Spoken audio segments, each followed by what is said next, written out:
ಇದು ದೈವಿಕ ಗ್ರಂಥ, ಸಂದೇಹಾತೀತವಿದು. ಭಯಭಕ್ತಿಯುಳ್ಳವರಿಗೆ ಇದು ಮಾರ್ಗದರ್ಶಿ.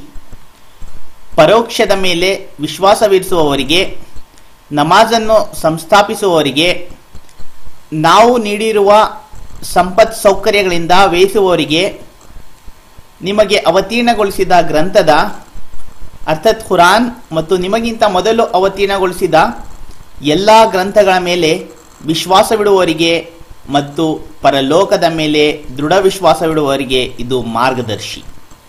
ಅಂಥವರು ತಮ್ಮ ಪ್ರಭುವಿನ ಸನ್ಮಾರ್ಗದಲ್ಲಿದ್ದಾರೆ ಮತ್ತು ಅವರೇ ಯಶಸ್ವಿಯಾಗುವರು.